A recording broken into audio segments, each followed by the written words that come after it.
on va se rendre à New York, justement, retrouver Marie-Jean Tric, notre correspondante. Bonjour Marie. Quels sont les thèmes, justement, que retiennent les démocrates pour engager cette bataille pour l'investiture ?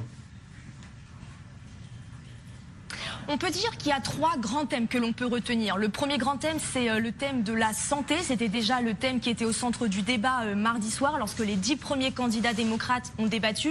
Et puis c'était de nouveau le grand thème mercredi.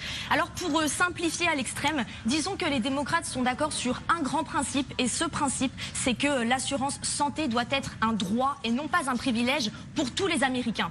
Là où le bas blesse, c'est comment faut-il mettre en place ce droit? Quel modèle faut-il adopter?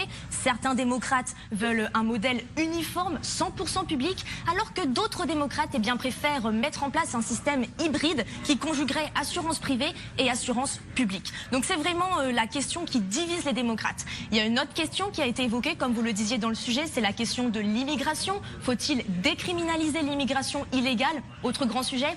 Et puis finalement, hier soir, il y avait une question avec une résonance toute particulière, et c'était la question du racisme. Alors je dis une résonance toute particulière parce que hier, parmi les 10 candidats démocrates qui débattaient, quasiment la moitié de ces candidats étaient issus de minorités ethniques. Kamala Harris et Cory Booker sont deux candidats afro-américains. Andrew Yang, son père vient de Taïwan. Julian Castro, lui, est le petit-fils d'un couple qui est venu s'installer aux États-Unis depuis le Mexique. Donc pour ces candidats, la question du racisme a une résonance particulière. Alors ils ont notamment parlé du racisme dans la société américaine, du racisme économique, du racisme en politique. Ils ont évoqué certains tweets de Donald Trump. Ils ont parlé du racisme dans le système universitaire, dans l'institution judiciaire. Et puis ils ont également expliqué que les violences policières avaient une dimension raciste avec l'affaire Eric Garner.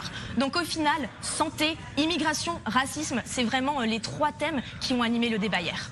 Et on regarde des Américains et de la presse, Marie, qui s'en est le mieux sorti pour l'instant ?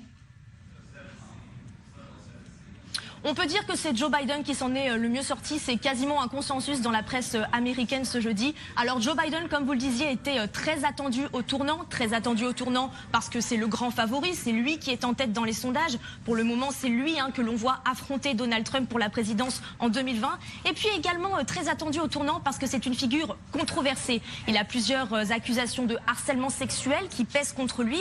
Et puis il a tenu des propos qui ont fait polémique il y a quelques semaines lorsqu'il a indiqué que dans les années 70, il entretenait des rapports courtois avec deux sénateurs qui étaient en faveur de la ségrégation. Donc Joe Biden avait été très attaqué lors du premier grand débat démocrate en juin. Il a de nouveau été très attaqué hier, mais il s'est plutôt bien défendu. Selon les journalistes américains, c'est lui qui a eu le plus longtemps de parole. Au total, il a parlé 21 minutes.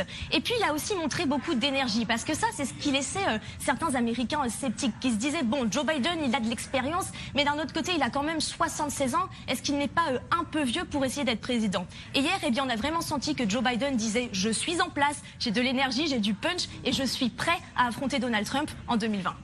Merci beaucoup Marie-Jean Tric, parce qu'effectivement c'est ça aussi l'étape suivante pour celui qui sera investi, affronter ensuite Donald Trump.